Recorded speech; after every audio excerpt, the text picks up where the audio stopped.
What's going on, everyone? We're back for another We're Racing video. And of course, we're talking Silverstone. Myself and Laura was there from Friday through to Monday morning. And what a qualifying we had. A 0.006 of a second gap was the closest since 2010. It was Bottas, Hamilton, Leclerc, Verstappen, Gasly, and then Vettel, again, languishing down in the qualification. We saw Kimi Raikkonen got to drive the first ever F1 car, which was an Alfa Romeo around the track. It did pop and fart. It made a few loud noises, but great to see there. We saw Lewis Hamilton getting chauffeur driven by his dad and also his brother Nick around, which was pretty nice as well. So the track temperature was more suiting to Mercedes once again. The air temperature 28, track temperature quite low, as you can see. And it was lights out. Valtteri Bottas leading away from pole position down into turn one, got quite aggressive, cut across the front of Lewis Hamilton, shot down any move pretty quickly. The Ferraris, we expected them to start a lot stronger. They was on the softer tyre compared to the Mercedes on the medium tyre at the start of this race. So they didn't really make the inroads that they wanted to. We saw Lando Norris really punchy, getting up alongside a Red Bull and fighting for some positions at the front there. But Lewis Hamilton, you could really tell from the opening laps that he was going to chase down his teammate. He was not going to let this one go. This is one that would not slip through his fingers. And he proved that. Valtteri Bottas, on the other hand, great defensive driving, really got his elbows out. Lewis did get past him, but he just held firm, held his line, and come back into cops right in front of us, which I will upload a separate video of. So just great racing from the pair of them. We haven't really seen the Mercedes Real go toe-to-toe. This is into cops here. Great move. So, yeah, it was really good to see Lewis up against Bottas in anger. Yeah, Bottas got back in front, sort of started to manage the gap there and pitted for the optimum strategy, which was to come in first, of course. You don't want your teammate to undercut you. Again, at the start of the race, we had the two Haas boys, a total fiasco. We'll get onto them later on in this. And then it is shaping up to be a pretty spicy affair with Red Bull fighting up against the Ferraris in their own battles, getting chased down. And there was a good showing. Pierre Gasly, for once, he got up in the mix. He was fighting Sebastian Vettel and Leclerc. And it was Giovinazzi, which spun off shortly after Bottas came in the pits. We had safety car out on track, and this really screwed things up. Lewis boxed straight away. I was screaming, box, box, box. He did come in, and he put on the harder tyres, so that meant he could go to the end of the race, thanks to this man, Giovinazzi. This completely screwed up Bottas, who again pitted, but then put on the medium tyre again, which meant he had to pit again because he had to use a different set of tyres, a different compound for this Grand Prix. So it was Lewis Hamilton controlling the pack at the safety car restart, caught Bottas sleeping and really run away with it. Throughout the race, like we said, we saw some great battles between these two teams, and Charles Leclerc was really the driver of the day. Really got his arms out, didn't give Max Verstappen an inch, and it was real hard but fair racing, you must say, amongst them two. It was good to see that the stewards didn't even look at the incident here where Max Verstappen got pushed out wide by Charles Leclerc, but then he actually come round the track, used the advantage off the road here, and actually got back in front of Leclerc, who wasn't having any of it, and eventually got his man in the end. So, yeah, this is just spicing up for years to come. We're going to have the likes of these, Lando Norris amongst the mix, and who else is going to be the top young contenders to really fight at the front of the grid. So we saw the pit stop. They came in with Leclerc in front, and Max Verstappen managed to jump in front of him with a 1.96 pit stop. It was like the fastest recorded time in history. They later went on to surpass that, and it was great coming out of the pits. So Max Verstappen was in front, but then Charles Leclerc really pounced on him with the cold tyres, had a little twitch, didn't get the power down correctly, and Leclerc managed to get in front, and it was a great battle there, you must say, amongst these two. Then we had the later incident in the closing phases. We saw some great battling amongst Vettel, and it all got wrong, didn't it? You know, he got tucked back inside there. He had absolutely no downforce over the front of his car, locked up completely, and just torpedoed the torpedo. So yeah, it was real bad karma there. Sebastian Vettel, what is going on inside his head? He really knew he couldn't give up that position there. I think he just thought, fuck it, and tried to get him back. Obviously he didn't want to crash, but both the cars managed to continue, which was a strange thing after this. You would have expected them to be out. We saw that Red Bull flying, had wings. Sebastian Vettel initially was quite defensive in his comments, but he later come out and apologized for his mistake, which was good to see of him. What do we think from Sebastian Vettel? We're going to see him in the sport for much longer. There's a lot of rumours flying around that he might hang up his boots and do a Rosberg, get out of there pretty sharpish. I hope he stays in the sport because he is a 4-time world champion. He does offer something to it. But at the minute, he is getting dominated by Charles Leclerc. But it's all about this man, really. Lewis Hamilton getting his 6th win at the British Grand Prix, at Silverstone as well, to cement his place and his legacy now as a British driver, as a driver in general. He's just really smashing it. 80 Grand Prix wins. So it was Hamilton, Bottas, Leclerc on the podium. Then Gasly with a strong performance this weekend. Not far off his teammate. Of course, he finished in front of him because of the incident with Vettel.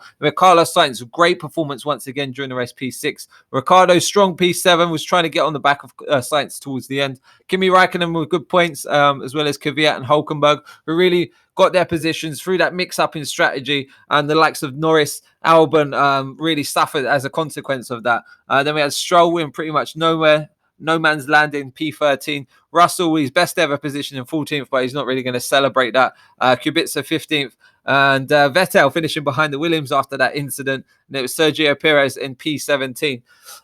So yeah, great performance for the Merc machine once again. Back to business as usual. And this man, Lewis Hamilton, he really had that wave of that energy of the home Grand Prix behind him, and it really propelled him through fate, through destiny, whatever you want to call it. But yeah, it was a great performance by both of them. Feel bad for Valtteri Bottas. There was asking Lewis Hamilton to come into the pits at the later stages of the Grand Prix. Lewis Hamilton refused that and actually set the fastest time of the race on the last lap, which probably gave him a few heart palpitations, you must say.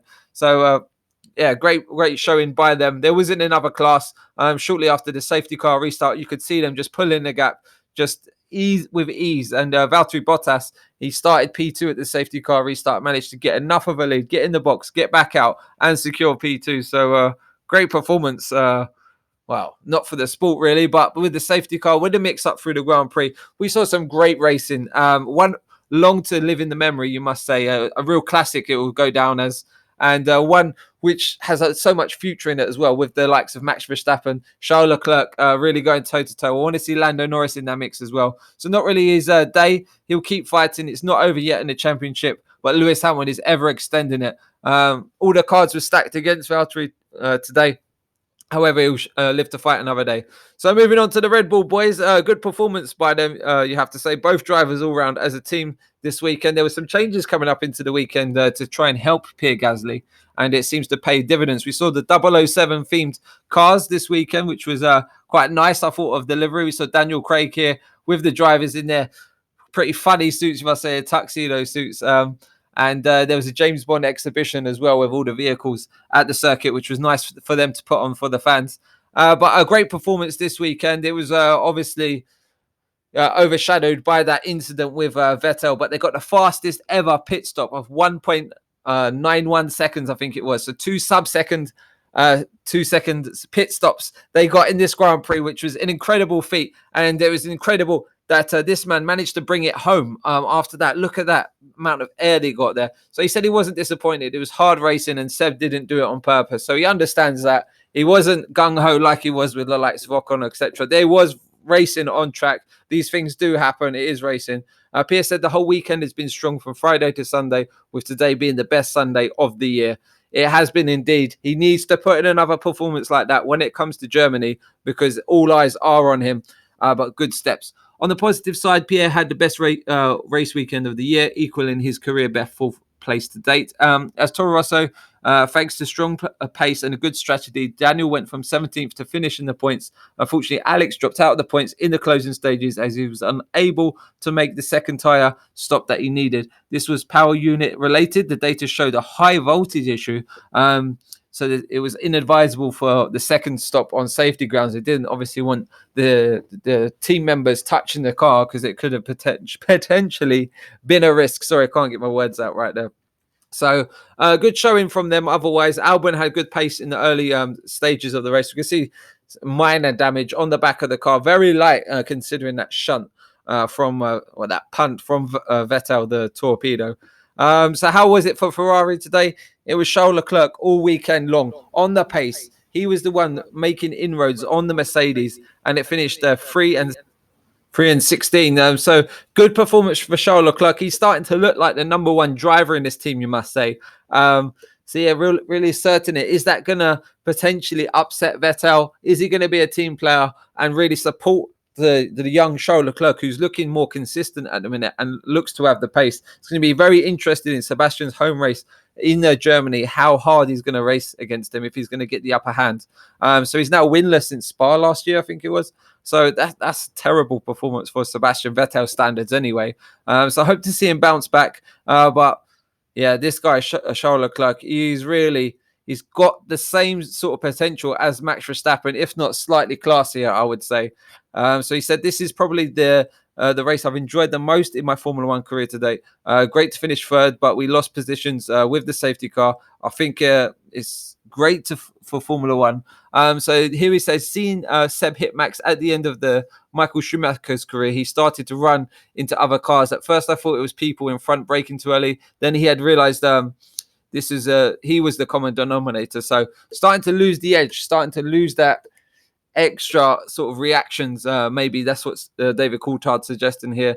So potentially, I wouldn't be surprised if Vettel did walk away from the sport at the end of the season. Definitely by 2021, that would be a good excuse with the reg changes, etc. He's not really bounced back from confidence, and it's I've never been the biggest Seb fan, but it's heartbreaking to see for me right now as well. Charles Leclerc, driver of the day, got about 20% of the vote, so there was quite a few contenders in there, you'd have to say. But really drove a solid race, and his teammate, on the other hand, had one to forget. He won this race last year, and he finished 16th this year, so stark contrast there. But Ferrari, they need to bounce back. They should be fairly quick around Hockenheim. Let us know your thoughts and predictions on that. Lando Norris had a great qualifying. It was looking all good coming into Sunday. Opening laps, pretty good, feisty. So the polishing up process in Formula One is very much a public display of whether someone can do this. Norris is very much displaying that he is good under pressure and he's constantly delivering. So good praise there from Mark Webber of Lando Norris. And fairly right, he got screwed over with the strategy, with the safety car. He pitted early to cover off the other cars around him, and that cost him when the safety car come out. So Carlos Sainz picked up on that, made up a lot of positions, and finished a really solid P6. So McLaren boys looking very strong again, very consistent. The best of the rest, you'd have to say, by a country mile at the minute. Renault are there or thereabouts, but they do come in and drop off every now and then. So credible drive for both of them. So moving on to Renault, Nico Hülkenberg, he was on the back of everyone. He had a little bit of a fight in the beginning. It was P7 Daniel, P10 Nico. And Daniel Ricciardo had some real ding-dong battles there.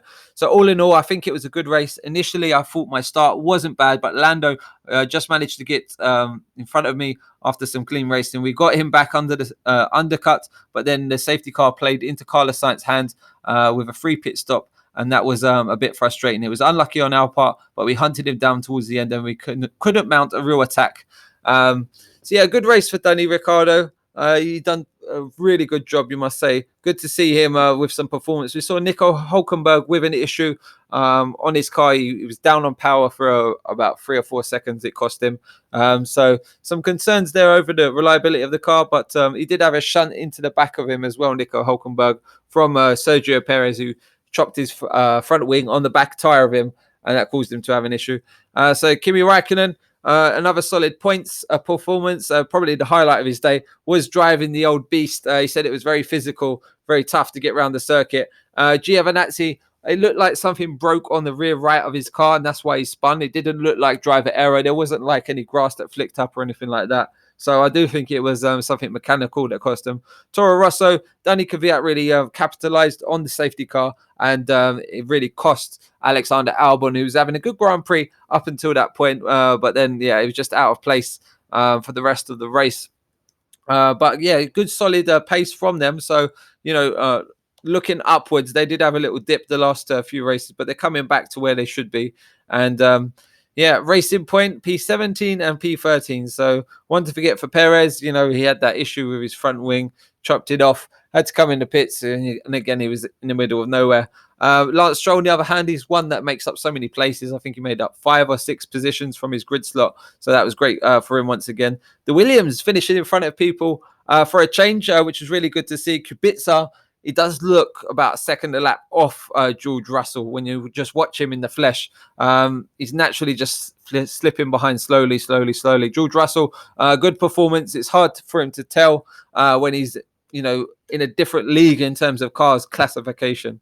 So hope to see some performance packages coming from them soon. But the real waste is Haas. K-Mag and Roman, what was you thinking, man? What was you thinking? One of you should have just allowed it, just come off the throttle. But no, they banged wheels. Both rear wheels collided, causing 2 punches for both of their cars. And in the end, they both had to retire. Gunther Steiner is pissed. He's really, really angry now.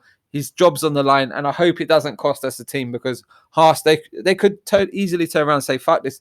We will stick back to what we know best, like more American racing, and just pull out of F1, which I really don't want to see. We had these problems as well with Rich Energy, this bad publicity. They say there's no such thing as bad publicity, but this really is bad when Rich Energy are just slating their performances. We saw Stormzy flying the checkered flag at the end of the race. Nice to see him there. I like him. And yeah, Lewis Hamilton, 6 British Grand Prix wins. He's now got 223 points to Bottas, 184. Verstappen on 136, and the Ferraris on 123 further back. So here we can see Sebastian Vettel's new concept. We can see the stops here, 1.91. That was great. And they also got a 1.96. So amazing performance in the pit stops there from the Red Bull boys. In the alternate reality, with just the teams outside the top there, we can see Carlos Sainz with the win. The fastest lap was a 1:27.369. Very close, you can see there, to Bottas. And here we can see the driver standings visually after the British Grand Prix. So let me know, who is your driver of the day? What were your key talking points? There's so many after this race. We saw the new Aston Martin Valkyrie being driven around the track for the first ever time it got an outing. Great track. And yeah, the track was beautiful. It was right about resurfacing bumps, all of this, but it was really impeccable. Lewis Hamilton over the last 6 years now has 53% win margin compared to the rest of the drivers. So thanks all for watching. Drop some comments below, and I'll see you again soon.